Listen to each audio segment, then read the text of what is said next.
Merhaba arkadaşlar. Yeni videomuzda dolaylı tümleci yüklemden sonra gelen bazı fiilleri işleyeceğiz.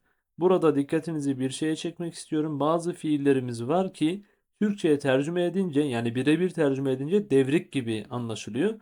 Halbuki devrik değil. Bizim Kürtçemizde cümle kurma yapısı Kürtçemize hastır. Türkçe düşünmemize gerek yoktur. Bu sebeple de böyle orijinal bir içeriği sizlerle paylaşmak istedim arkadaşlar. Bakalım hangi fiillermiş bunlar. Öncelikle kurallardan bahsedelim. Hatta her şeyden önce dolaylı tümlecin ne olduğundan bahsedelim. Dolaylı tümleç arkadaşlar fiilin yöneldiği, bulunduğu ya da ayrıldığı yeri, kişiyi veya yönü gösteren tümleçtir. Cümlede den gibi hal ekleri alır.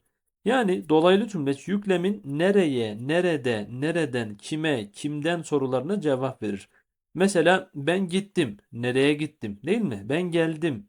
Nereden geldim? Ben bulunuyorum. Nerede bulunuyorum? Ve işte söyledim. Kime söyledim? Yükleme bu soruları sorduğumuzda dolaylı tümlecimizi buluruz arkadaşlar. İşte Kürtçemizde bazı fiiller var ki dolaylı tümlecini yüklemden sonraya alıyor. Yani önce yüklem sonra dolaylı tümleç geliyor. Sabırla videonun sonuna kadar izleyin arkadaşlar. Her şeyi çok güzel anlayacağınızı düşünüyorum. Kürtçemizde dolaylı tümlecini sona alan fiillerde ise arkadaşlar genel olarak yani şu haller değil de genel olarak fiilin gerçekleşme yönü belirtiliyor. Yani ne tarafa doğru ya da işte kasıt ne? Örneğin ben düştüm, nereye düştüm ya da ben gittim, nereye gittim? Gerçekleşme yönü arkadaşlar belirtiliyor. İşte böyle dolaylı tümlecinin sona alan fiillerde arkadaşlar genelde fiilin yönü belirtiliyor. Kürtçe için tabii bu bahsettiğim şey. Bu fiillerin olduğu cümlelere baktığımızda yüklemin önce geldiğini görüyoruz. Önce fiil geliyor yani anlayacağınız ardındansa o fiilin gerçekleşme yönü. Örneğin arkadaşlar ben eve geldim cümlesi Kürtçe'ye ben geldim eve şeklinde tercüme edilir. Bakın ne oldu? Yüklem önce geldi. Sonra dolaylı tümleç yani önce ne olduğunu söylüyor geldim. Nereye geldim? Eve. Yani ne oldu şimdi? Fiilin gerçekleşme yönü fiilden sonra söylenmiş oldu. Kürtçe'de böyle bir mantık var arkadaşlar. Tabi bu bazı fiiller için geçerli. Hepsi için değil. İşte biz bu videomuzda bu şekilde olan fiilleri işleyeceğiz arkadaşlar. Bakınız mesela bu nasıl tercüme ediliyor Kürtçe'ye? Ez hattım mali. Bakın ez ben hattım geldim mali eve. Ben geldim eve. Bunun benzeri bir mantık İngilizce'de de var arkadaşlar. Türkçe gibi değil yani. Mesela ben eve geldim diyor. Biz bunu Kürtçe'de şey demeyiz mesela. Ez mali hatım demeyiz. Ez hatım mal ederiz. Önce gelmek fiilini söyleriz. Bu videomuzda buna benzeyen, bunun gibi kullanılan diğer fiillerimizi de göreceğiz. Tabi bir kural daha var arkadaşlar. Şu, bu dolaylı tümleç yani yüklemden sonra gelen dolaylı tümleç bükün eki alacak arkadaşlar. Mali. Mal bakın gelmiş. Bu dişilik bükün ekiydi. Hatırlıyorsunuz değil mi? We ve one'dan geliyordu. We'deki we'deki one'daki an. İşte buraya dikkat. Bizim dolaylı tümlecimiz bükün eki alacak. Eğer dolaylı tümlecimizi zamir olarak söyleyeceksek o zaman da arkadaşlar bükünlü zamir tercih etmek durumundayız. Çünkü o dolaylı tümlecin bulunduğu konum bükünlü bir konum. Oraya gelecek kelime bükülmeli. Örneğe bakalım. De pertug damın. Sen kitap verdin bana. Bakın ne oldu? Sen kitap verdin bana. Vermek fiili peşinden bana ifadesi geldi. Ve bu as olarak gelmedi. De pertug da as. Zaten bakın kulağa bile saçma geliyor. De pertug da mın şeklinde söyledik arkadaşlar. Yani mın bütünlü gruptan geldi. Mın, de, vi ve me ve one.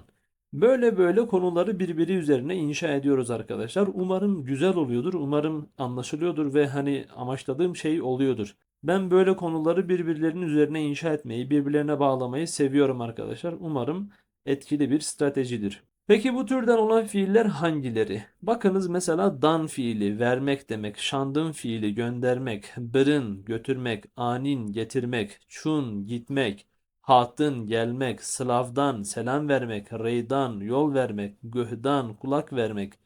Bakın şu üçünün ortak özelliği ne? Dan fiili var değil mi? Dan fiilini zaten gördüğünüzde direkt bunun dolaylı tümlecinin sona alabileceği ihtimali aklınıza gelsin. Bakın devam ediyor. Baldan. Baldan dikkatini vermek demek. Men balahve da şeklinde. Bakın kettin düşmek, hıstın düşürmek. Ondan sonra düşürmekten dışında başka anlamları da var. Koymak, sokmak mesela. Kettin hakeze. Farklı anlamları da var. Onlara da dikkat edin arkadaşlar. Keddan mesela emek vermek.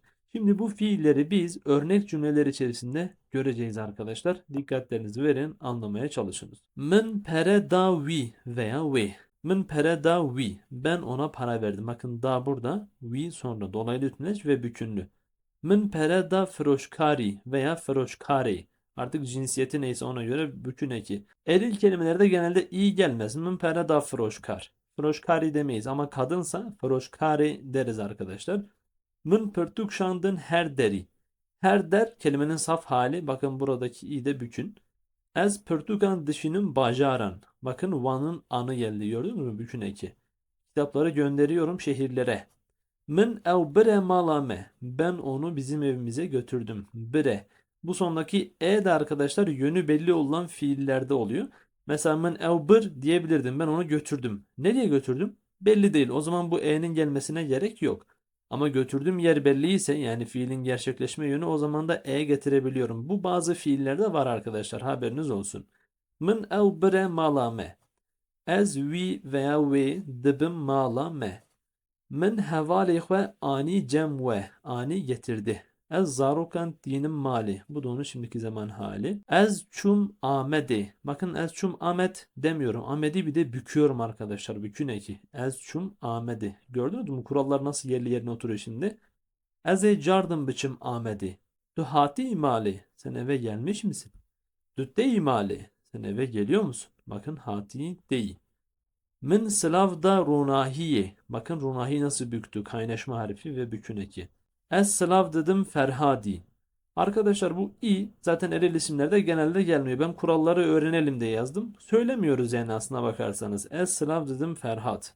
Reybedemin. Yol ver bana. Bakın reydan fiili. Reybedemin.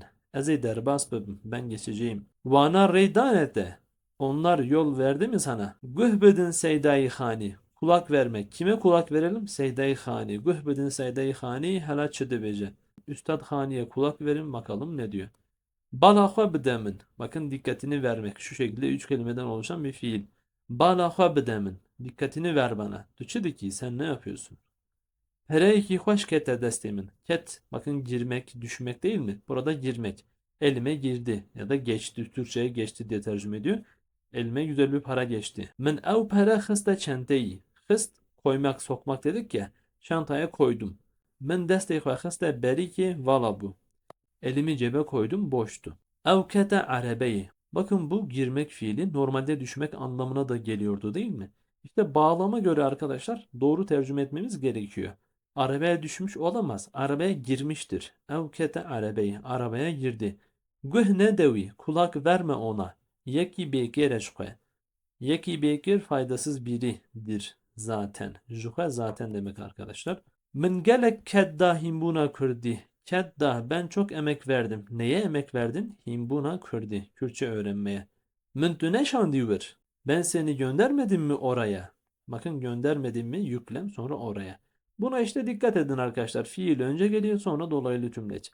Dıçıma nayejvır. Sen neden oradan gelmiyorsun? Bakın nereden hale değil mi? Nereden? Sen neden gelmiyorsun oradan? Min neynevir. Beni getirme oraya. Heşemin nuhat serimin. Bakın bu da üç kelimeden oluşan bir fiil. Heşe boşluk hat ser. İşte aklı başına gelmek. Kimin aklı? Benim. Heşemin nu yeni hat serimin. Benim aklım başıma yeni geldi. Evci lipeymin hate vir. O da benim peşimden hate geldi. Vir. Buraya geldi. Bakın bu e'yi gördüğünüz yine. Hate. Dıkım nakım naçecvir. Dıkım nakım gitmiyor buradan. Dıkım nakım arkadaşlar yapıyorum ediyorum. Normalde ise bunun birebir karşılığı dıkım yapıyorum, nakım yapmıyorum. Ama biz bunu Türkçe'ye şu ikileme gibi tercüme ediyoruz. Yapıyorum ediyorum gitmiyor buradan. Min balak ve davi ne bu ezcum. Min balak ve davi ben dikkatimi ona verdim. Ne bu olmadı ben de gittim. Arkadaşlar bu notta da az önce söylediğim şeyi söyledim size. Bazı fiillerin sonuna e gelmesi. Bakın mesela bre, dane, kete değil mi? Bre, vır, dane, mın, kete, erdi. Bunun gibi mesela. Bunlar mesela nereye düştü?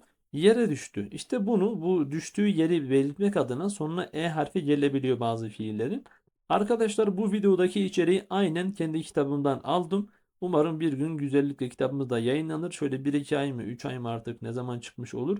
O zaman da direkt kendi kitabımız üzerinden videolar hazırlayacağız. Kitap çıktığında yani elinizde bir kitap olacak ve siz oradaki kare kodları okutarak o kitaba özel videoları izleyebileceksiniz arkadaşlar. Evet, bir videomuzun daha sonuna geldik. Umarım güzel olmuştur, umarım anlaşılmıştır. Bir dahaki videoya kadar görüşmek üzere. Bxatir ve Serçavan Serseran.